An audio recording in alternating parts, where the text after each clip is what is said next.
I was out on the street, handing out flyers, when my world stopped cold. There she was, Alicia, my girlfriend. Her hair messy, her lips pressed hungrily against the school's golden boy in the front seat of a flashy sports car.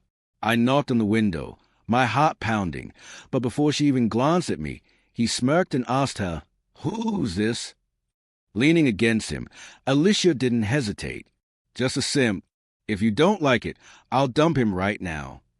Then, right in front of me, she kissed him again, deeper, shameless. And as if that wasn't enough, the guy turned to me, licking his lips where she'd just been, and sneered. "Leave.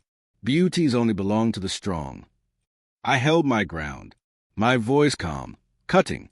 "I don't care about the girl. But tell me, why are you in my car?" For a moment, the air froze. His smile slipped, confusion flashing in his eyes. "What do you mean, your car?" I pulled open the glove compartment, slid out the registration, and slapped it in his face. "See that? My name. Now tell me, why are you stealing my car?" His face flushed crimson. He scrambled out, stammering, Don't call the cops. My dad's a mechanic. I just wanted to try it out. Just borrowed it for a spin." "Borrowed?" I shot back, my voice rising. "This is theft. Since when can repair shops steal cars left in their care?" He lowered his head, whispering, "I'm sorry, bro." I didn't even look at him. My eyes scanned the hood, and there it was. A dent. My jaw tightened. "What's this?" I demanded. He panicked, blurting, "Not me. Your girlfriend. She sat on the hood for selfies. Posted them all over her moments." I checked my phone. Nothing. Blocked. My stomach twisted. He shoved his phone at me, and there she was. Alicia, draped across my car, bold and careless, showing the world while hiding it from me. I tutted under my breath. "Fine. I'll keep these as evidence. You two can prepare for court." His face drained the color. "How much?" "Around 100,000. The number broke him. Tears welled up in the eyes of the boy everyone else thought was untouchable. "It wasn't me. It was her. Why do I have to pay?" "Both responsible." I snapped. "That's the law." And there it was, the school idol, sobbing, mumbling about his hard-working parents, blaming Alicia for everything, while I called someone to assess the damage. I wasn't interested in his tears. Still, he looked at me like he'd just discovered another universe. "Why? Why are you the rich one? She told me you were just a poor guy, handing out flyers." I almost laughed. "I do hand out flyers. For my family's 7-2 stores. Half the pedestrian street belongs to us.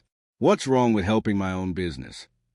I rolled up the window, leaving him with his tears. Then my phone buzzed. "Alicia," her message cut sharp as glass. "Since you saw it, let's break up. Don't blame me. Blame your parents for being losers. I'd rather cry in a Lamborghini than laugh on your bicycle while you hand out flyers." I stared at the words, heavy silence pressing down. Both the Lamborghini and the bicycle, they were mine. Should she cry, or should she laugh? I almost texted back, "Wait for the court summons," but she blocked me. Again. And just when I thought it couldn't get worse, I heard something inside her dorm. Voices. Her roommates, sharp with excitement. "Did you do what I told you?" And Alicia's voice followed, steady, cruel. "Yeah, I told him I took the pill. I lied." The room fell cold around me as I listened. The plan was sickening. Get pregnant, trap the school hunk, marry into wealth. And she was all in. I knocked, and when she opened the door, her face twisted in annoyance. "Didn't I break up with you? Why are you still pestering me? Poor and shameless, that's disgusting." To her, I was pathetic. To me, she was nothing but betrayal wrapped in excuses. And yet, standing there, watching her roommates rally around her, telling me not to block Alicia's happiness, all I could do was laugh inside. Was that what they called happiness now? Selling dignity for money? I didn't care anymore. I just wanted back what was mine. So I looked her straight in the eyes and said, calm and steady, "Fine, we're done. But that phone you're holding, that's mine. Hand it over." She probably thought I'd shamelessly cling to her. But all I wanted was my things back. The moment I asked, Alicia frowned, her voice sharp and cold. So that's who you are. Petty. Can't you even consider my feelings? I almost laughed. Her feelings? After everything she'd done? Why should I care about feelings she'd already thrown away? Eva, her ever-loyal shadow, covered her mouth with a mocking laugh. Can't you see his trick, Alicia? He doesn't care about the phone. He's just looking for an excuse to bother you because he can't handle losing you. Alicia sneered, her chin tilting high. So that's it? You think if I refuse to return the gift, I won't be able to break up with him? Please. My new man is loaded. You're nothing compared to him. Eva leaned in, adding fuel like she always did. Don't worry, sis. I checked. His Lamborghini costs millions. Buying you a new phone is nothing to him. Alicia smirked, holding the phone up like a trophy. Fine, I'll give it back. But first, let me make one last call. I want to show you exactly why I dumped you, so you'll see the gap between a poor man and someone truly rich. A gap you'll never cross.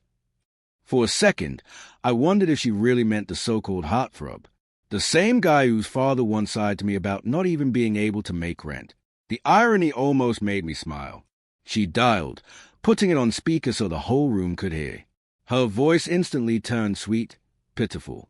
Brother, my ex is here, asking me to return the phone he gave me. If I give it back, how will I ever contact you again?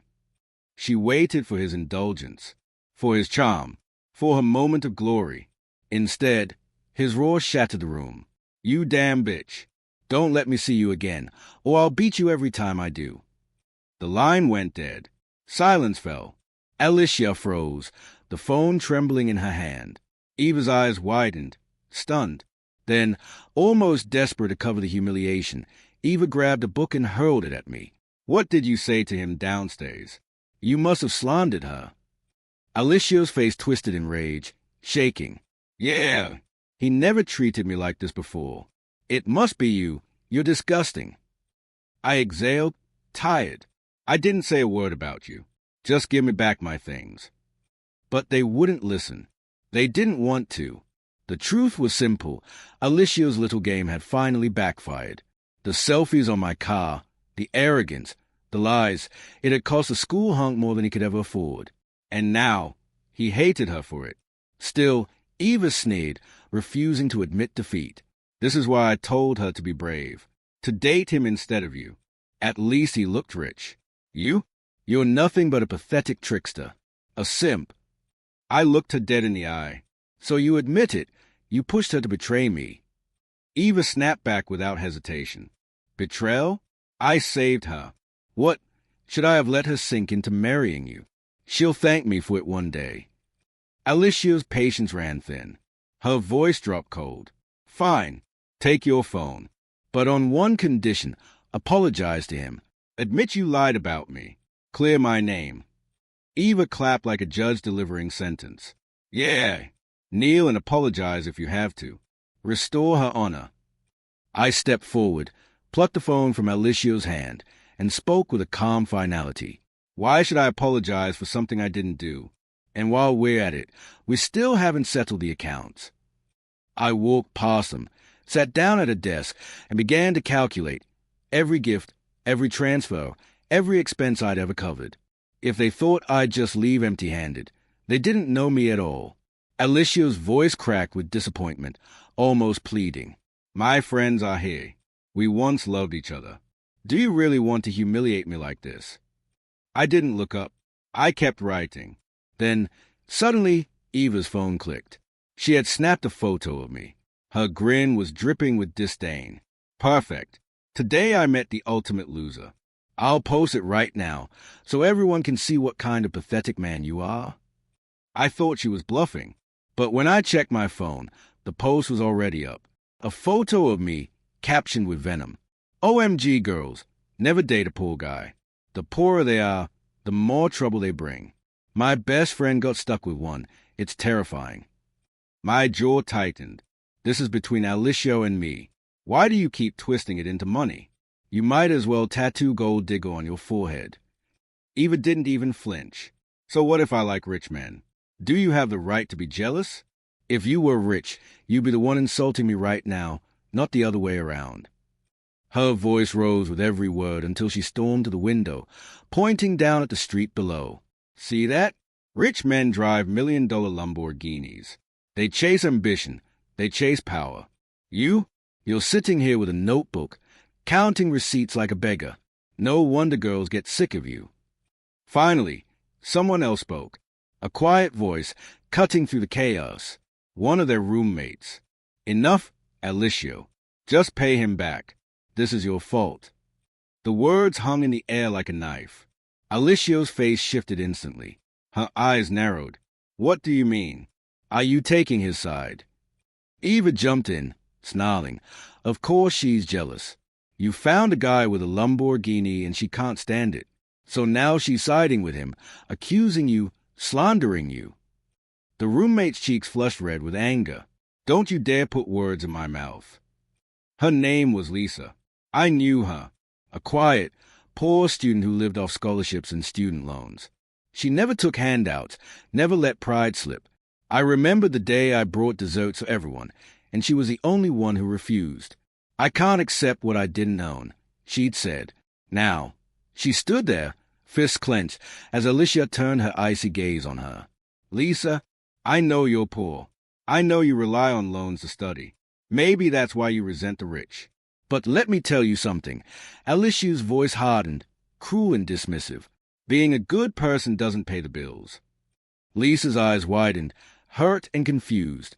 So what? You're saying I'm not a good person. I was stunned. Lisa, of all people. She was a kind who lived with integrity, who worked hard, who carried herself with grace and quiet strength. And yet here was Alicia, who I had just seen tangled up with some rich guy in the front seat of a sports car, accusing Lisa of not knowing how to behave. The hypocrisy was suffocating. Eva leaned back with a cool smile. I know your type. Poor little simp girl. The breakup happened, and now you're trying to play innocent, hoping to get his attention again. But let's be real. Guys who drive Lamborghinis aren't for you. And the ones handing out flyers for $3,000 a month? Even they don't want you. Lisa's fist tightened. She couldn't stay silent anymore. I tutor. I work hard. I earn $2,000 a month. Eva scoffed, her voice dripping with disdain. 2,000? That's crumbs. You're the type who eats food that falls off the table. You're so desperate, so poor, even mosquito legs feel like meat to you. Lisa's eyes turned red. Her voice shook. The food fell on the table, not the floor. What's so poor about that? Before anyone else could speak, Alicia snapped. She slammed her phone down on the table, her face flushed with anger. Enough. You embarrass me. My biggest regret is ever dating you. Just settle what you owe, and let me go. I have someone waiting for me, someone better. Eva immediately rushed in to play the loyal friend. Don't worry, sis. I'll go with you. We'll explain everything. He won't care about the rumors. You'll still be his darling. I stopped listening to their noise.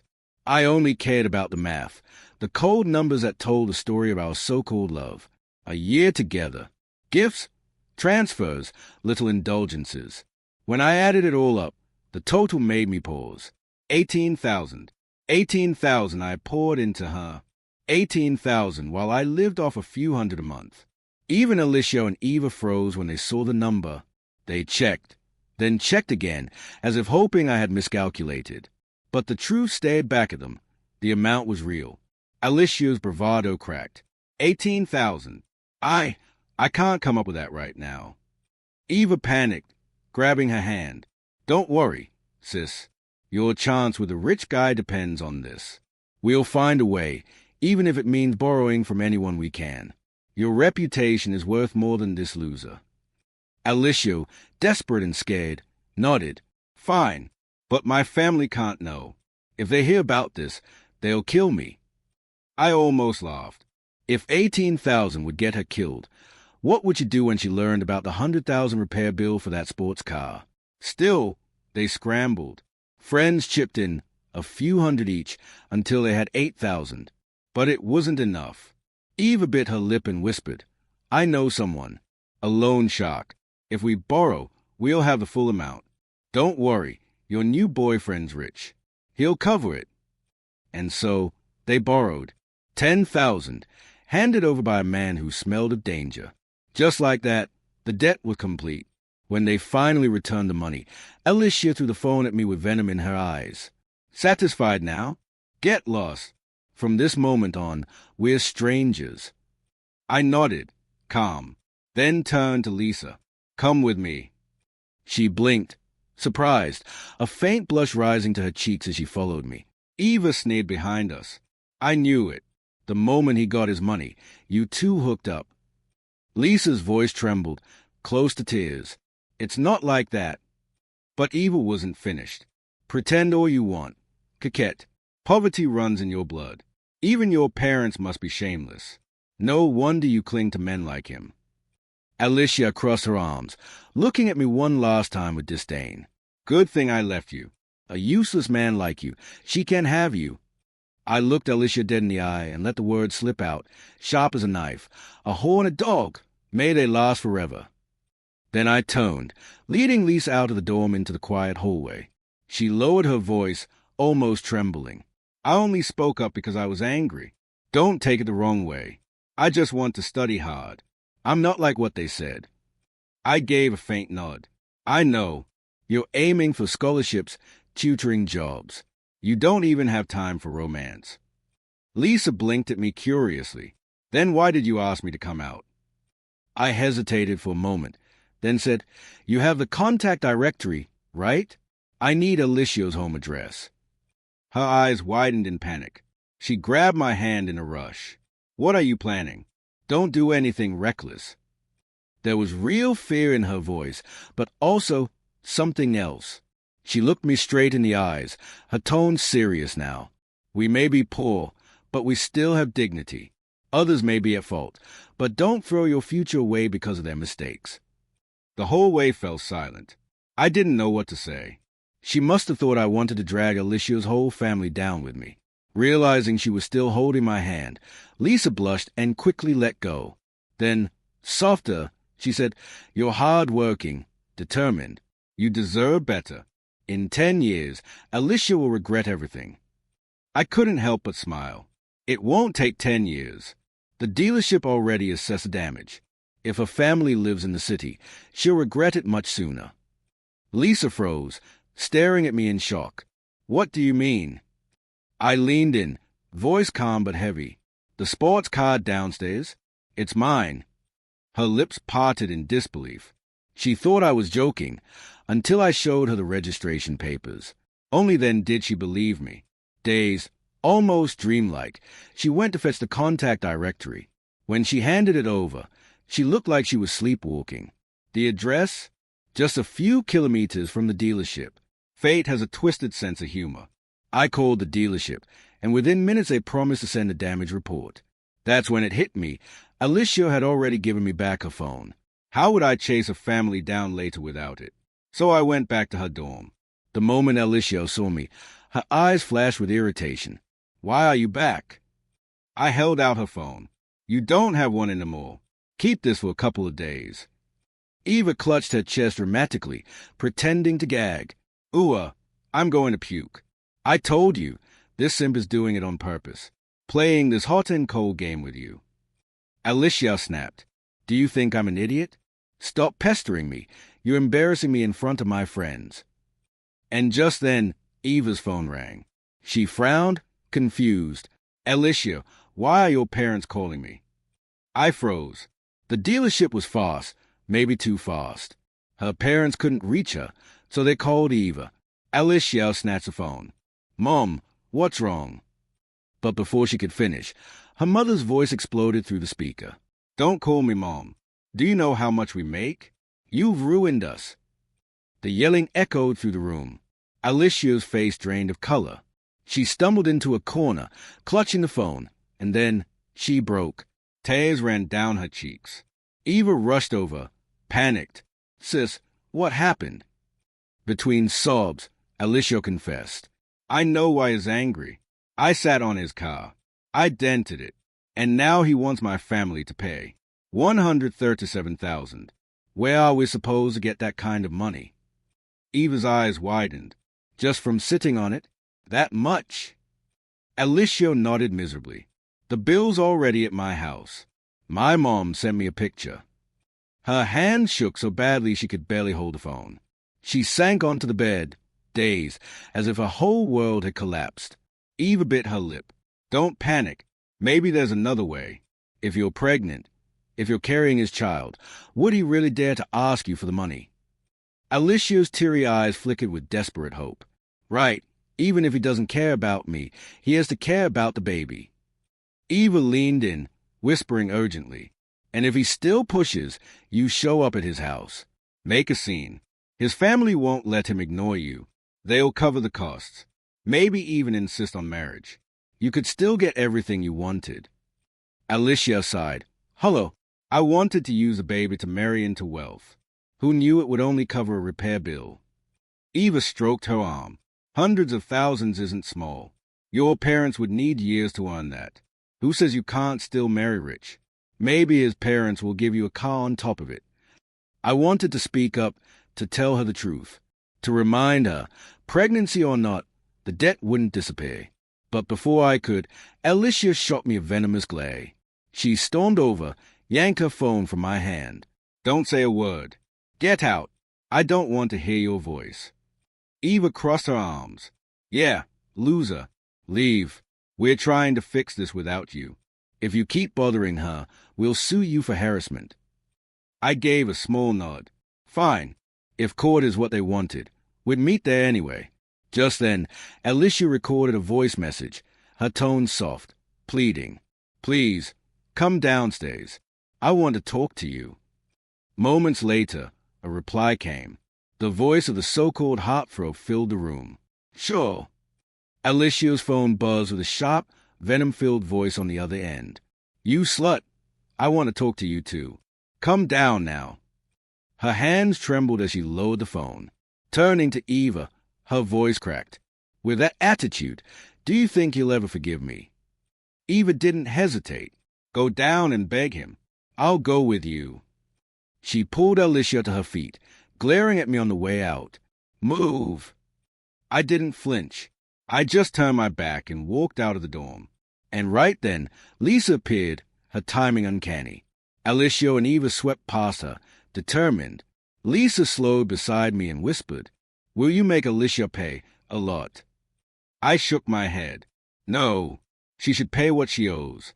But I'm starting to think. Lisa tilted her head. Thinking what? That maybe, I said with a thin smile, they are begging the wrong person. Won't it be awkward? When we reached downstairs, the so-called Heartthrob was already there. The first thing anyone noticed was the angry red handprint across his cheek. He stood by the roadside, wiping at his tears, looking like a child who'd just been scolded. If I guessed right, his father had already taught him a lesson. Alicia and Eva froze at the sight. Eva scoffed. Seriously? With all the money his family has, he's crying over this. Alicia's voice was small, almost pitying. Maybe he really loves that car. When we dated, he guarded it like treasure. Eva sighed. They say a man's car is like his second wife. I rolled my eyes. I don't treat my car like a wife. And why wouldn't he guard it? After all, it's my car. Still, Alicia hurried forward, her face soft and pitiful. Baby, let me explain. But before she could finish, his fury exploded. Explain to your grandfather, you bitch. His hand shot out, yanking her by the hair, and the slap that followed cracked across her face. Gasps rippled through the crowd. Neither Alicia nor Eva had expected him to hit her. Eva rushed forward, panicked. Stop, please, she's... But Alicia, tears streaming, still clung to him desperately. Baby, hit me if you're angry. It's my fault. I'll never do it again. Let me make it up to you for the rest of my life. I don't need your compensation, he roared, his fists flying again. The crowd stared in horror. A girl who had strutted out of a sports car minutes earlier, admired, envied, was now being dragged and beaten in front of everyone. A punch landed so hard it knocked one of her teeth clean out. She stumbled, coughing blood, clutching her face in disbelief. My tooth, it's gone.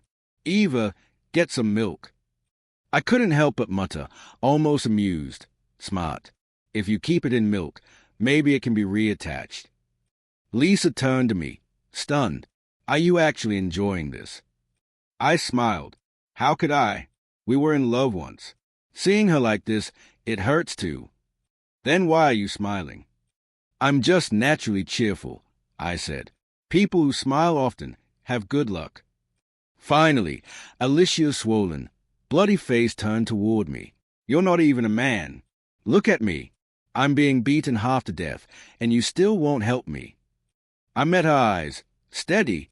You told me not to harass you. Remember? Oh, we'd meet in court. That's when the heartthrob noticed me. He froze mid-swing, then slowly let go of Alicia's hair. The fury on his face twisted into something else. With a trembling breath, he walked toward me. Eva jumped in, desperate. Heartthrob, listen, Alicia's been through so much for you. Just now, that loser was bullying her. If she didn't love you, would she still endure this? Shut up, he barked, his voice like a whip. Your whole family are losers. Eva shrank instantly, silent. A moment ago, she'd been fierce with me. Now, in front of him, she was as meek as a child. And then, something none of us expected happened. The heartthrob dropped to his knees. Right there, in front of everyone. His hand shook as tears rolled down his face. Bro, I'm sorry. Please forgive me. The crowd went dead silent. Even I was caught off guard. Eva's eyes trembled. Lisa lowered her head, saying nothing, and Alicia, face blooded and missing a tooth, gasped in shock, only for blood to stream from her nose, choking her mid-breath. I sighed. If you knew it would end like this, why do it in the first place? Eva whispered, stunned, Why are you apologizing to him? I leaned closer, my voice calm. Yes, tell them. Tell everyone why. Still kneeling, the heartthrob broke down. I stole your car to show off. I stole your girlfriend. I'm disgusting. Please forgive me. My dad said we're already behind on rent. We can't afford the damages. Please, give me more time. I nodded slowly. Your father works hard. That's why I trusted his repair shop with my car. Who would have thought a man like that would raise a son like you? I'll do anything, the heartthrob sobbed. Just give me a chance. Alicia stared at him in disbelief. Repair shop? Car. What car? I pointed. The one right in front of you. That car is mine. Her whole body froze. Her lips trembled as the truth sank in. And then, tears poured from her eyes. That's yours? How? Weren't you just a guy handing out flyers? I nodded. Yes, flyers for my own businesses. Ignoring her swollen lips, her missing tooth, the blood on her face, Alicia stumbled toward me. She clutched my arm, crying, desperate, Baby, please, let me explain.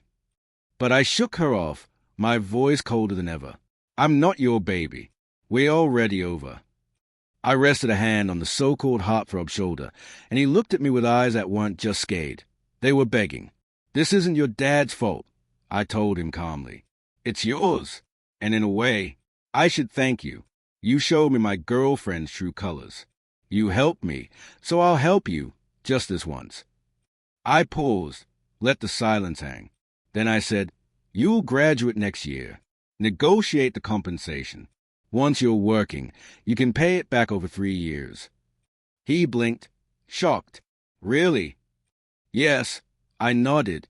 It's your mistake, not your father's debt. But I let the word sharpen. Knocking out her front tooth? That's going to cost you. That was when his face twisted. His voice turned cold. I'm not paying a cent. If I have to go to jail, fine. At least I'll have a record. But I'll never pay for that bitch. I couldn't help but laugh, slapping his shoulder a little harder this time. Now that's better. Finally thinking straight. I'll waive 1,000 for you as a reward. Alicia just stood there, stunned. Then her mask cracked and she started sobbing. Baby, I was wrong. Please, give me another chance. It's all. She spun around, jabbing her finger at Eva. It's all because of this bitch. But Eva's face was unreadable, empty. You told me to do this, Alicia wailed. I loved him so much. Why did I listen to you? I was tired of her circus. My voice was flat, cutting. Just remember to take the morning after pill. Not because I care about you, but because I don't want a child's life wasted just because you'd throw it away. Don't drag someone innocent into your mess. Her face went pale. Eva suddenly broke down too, her tears spilling fast. Alicia, the money I borrowed for you, are you not paying it back? Alicia turned on her like a wolf. You caused this. Why should I pay you back? Eva's sobs grew louder. If I don't return that money, they'll kill me. I shrugged, casual. If you're scared of loan sharks, then pay them. Her cries tore at the air. Where am I supposed to get 10,000? And then Lisa, fiery Lisa, snapped. You mocked me for taking leftover food, but your own family can't even scrape 10,000 together. You're poor too. So why do you bully people poorer than you? You deserve everything you're suffering. Eva collapsed, sobbing into the ground. I turned to Alicia, my voice low, final. Goodbye. Don't contact me unless it's about repayment. Otherwise, I'll charge you with harassment. Then I glanced at Lisa. The bitch is punished. How about we celebrate? You can ride in my car. She shot me a glare. Drunk in broad daylight? Why would I ever get in your car? I scratched my nose, awkward, and slipped into my sports car, driving off. What came after was worse than anything I could have imagined for them. Alicia's family split the damages with a Heartthrob family, and then broke her leg in rage. Literally broke it. It healed crooked, left her with a limp that might never go away. Too humiliated, she never returned for her final year. Eva did come back, but she carried a new title, Traitor to the Poor. Her name was dragged through campus. Every job she applied for turned her away. In the end, she came to me, begging. All I gave her was a mop and toilets to scrub in one of my restaurants. The same girl who mocked the poor now cleaned their filth. Some students even came just to dirty the place after she cleaned, forcing her to start again. She cried through every shift. Alicia, meanwhile, wouldn't stop. She spammed my phone with messages, begged me to take her back. I blocked her. She switched numbers, over and over, until I finally sued her, and that shut her down for good. Lisa, she was different, too different. Nothing happened between us. She carried herself with dignity, a strength that put the others to shame. After graduation, she left for her hometown to teach poor children. When I reached out, she never showed interest in dating. The only thing she ever asked was for help, a clothing drive for the kids. I gave what I could, and that was the last of it. Sometimes I still think of her words. About dignity. That girl, remarkable, untouchable. And I hope, wherever she is now, her path is brighter than the one I took.